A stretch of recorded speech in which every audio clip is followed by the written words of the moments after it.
Ini ada wartawan nggak di sini? Ini ada wartawan nggak di sini? Hah? Kalau kuperhatikan pemerintahan Bapak Prabowo Subianto, itu persis seperti emak-emak naik sepeda motor, sen kiri belok kanan. Kalau kita tegur, kita dikatakan lebay, kita yang dimaki-maki. Kita yang salah kalau kita tegur. Persis seperti bapak-bapak lawan arah dari trotoar. Kalau kita tegur, kita yang diajak duel. Itulah pemerintahan yang sekarang, yang dipimpin Bapak Prabowo Subianto. Banyak pelanggaran-pelanggaran terang-terangan. Mulai dari pangkat karbitan, dari posisi karbitan, loncat sana loncat sini, ahli serangga menjadi gizi, ketua gizi, yang ahli ekonomi jadi ketua kesehatan, menteri kesehatan. Konyol kan? Nggak masuk akal kan? Nggak masuk akal kan? Mau kemana negara ini? Mau kemana negara ini kalau seperti ini? Bagaimana kita memberikan mobil kita kepada orang yang nggak tahu nyetir? Tapi kenapa Bapak Prabowo memberikan jabatan yang strategis, yang penting kepada orang yang bukan bidangnya?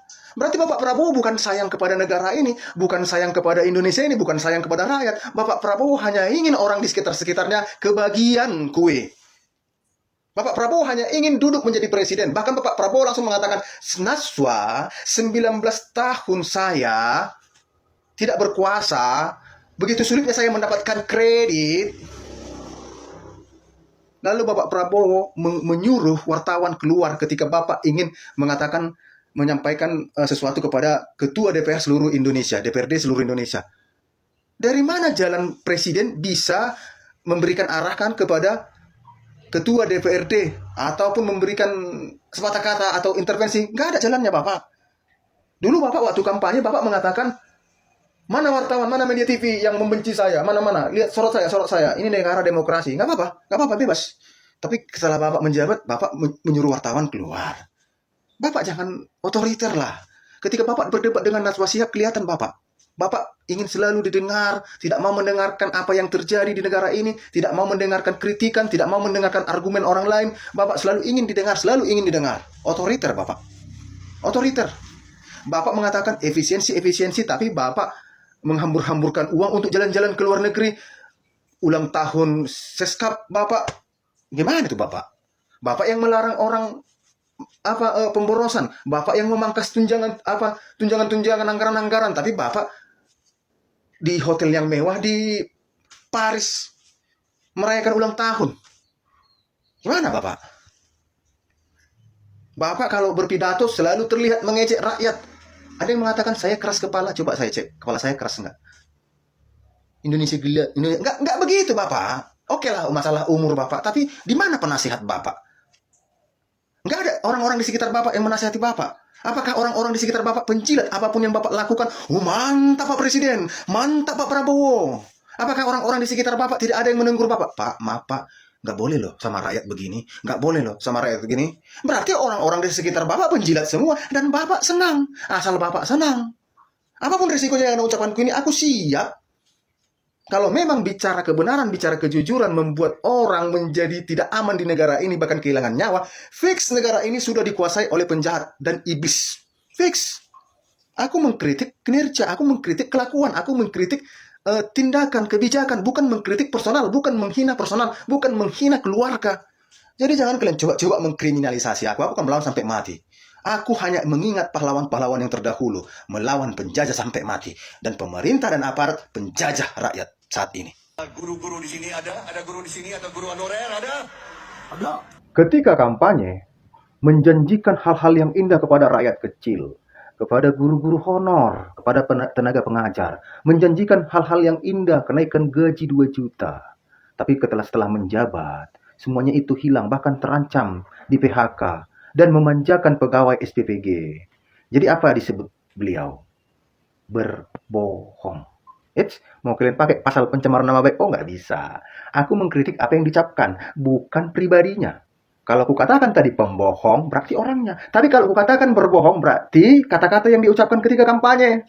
Oke, sip, setuju? Oke, jadi begini Bapak-Bapak penegak hukum. Kalau rakyat berbicara hal yang benar, jangan kalian cari salahnya. Jangan kalian katakan pencemaran nama baik. Berbohong, di mana baiknya? Mana gaji guru honor? Mana gaji guru yang akan dinaikkan? Itu dulu, kecuali gajinya jadi dinaikkan, lalu aku mengatakan dia berbohong, maka pencemaran nama baik. Setuju? Oke? Kita harus hati-hati melawan penegak hukum yang licik ini. Kita harus selangkah lebih licik, tapi liciknya untuk mengantisipasi kelicikan mereka. Dan orang yang berbohong ini mendapatkan bintang jasa dari Presiden Republik Indonesia Prabowo Subianto. Kapan diberikan itu? Kalau tidak salah tanggal 29 Agustus 2024. Kalau tidak salah. Coba kalian cek. Ketika demo di DPR RI, aku di sana demo, Bapak Prabowo memberikan bintang jasa kepada beliau yang ngomong gaji guru akan dinaikkan. Berbohong, tapi mendapatkan bintang jasa. Inilah di negeri ini, pejabat suka berbohong. Bukan pembohong, berbohong. Beda, oke? Sip, penegak hukum, bingung kalian kan? Mau cari celahnya kan? Ini Prabowo tahu kagak sih? BGN tuh beli sikat dan semir sepatu senilai 1. Awalnya aku berpikir Bapak Prabowo tidak tahu permasalahan-permasalahan yang terjadi di Indonesia. Aku berpikir beliau tidak melihat setiap permasalahan yang terjadi di Indonesia, baik itu di masyarakat ataupun di pemerintahan ataupun di kabinet beliau.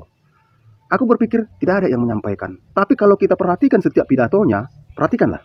Beliau tahu. Beliau sangat tahu. Tapi apa yang beliau lakukan? Apakah melakukan teguran kepada menteri-menterinya? Apakah melakukan koreksi? Apakah melakukan inspeksi? Tidak. Yang beliau lakukan adalah malah berpidato, mematahkan setiap aduan masyarakat, seperti mengejek apa yang terjadi di masyarakat.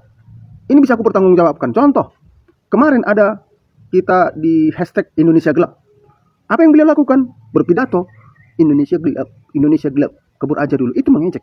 Bukannya koreksi, bukannya berbenah, bukannya melakukan perbaikan, malah serangan balik.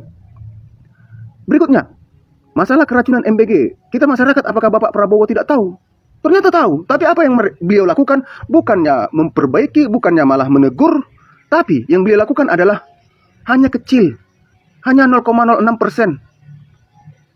Keracunan itu disebabkan karena tidak cuci tangan. Tidak pakai sendok. Itu yang beliau lakukan. Baru masalah demo. Kita berpikir apakah Bapak Prabowo tidak tahu? Ternyata tahu. Tapi apa yang beliau lakukan? Beliau membagi-bagi bintang jasa penghargaan kepada orang-orang di sekitarnya. Lalu kita berpikir, kenapa bisa begitu? Padahal lagi demo di DPR RI. Lalu beliau berpidato, ada ante-ante asing yang membuat kekacauan di Indonesia ini. Sudah saya ketahui. Ada bayaran. Berarti tahu. Baru masalah dari masyarakat yang mengatakan Bapak Presiden keras kepala. Dia tahu. Tapi apa yang dia lakukan? Malah melakukan gestur tingkah yang mengejek. Ada yang mengatakan saya keras kepala. Coba saya cek dulu kepala saya. Keras enggak? Bukannya memperbaiki. Tapi malah melakukan hal-hal yang lebih menyakiti rakyat. Masalah MBG ini udah, kalian gak usah bingung. Apa sih tujuan MBG ini? Tujuan MBG ini adalah membayar hutang politik. Beberapa kali kalah dulu, balik model dong. Kita nggak usah berpikir MBG ini bla bla bla, enggak, udah kekalahan selama ini dari 2009, 2014, 2019, 2024, udah sekarang untuk mengembalikan semua itu, untuk membayar lunas kepada sponsor-sponsor, udah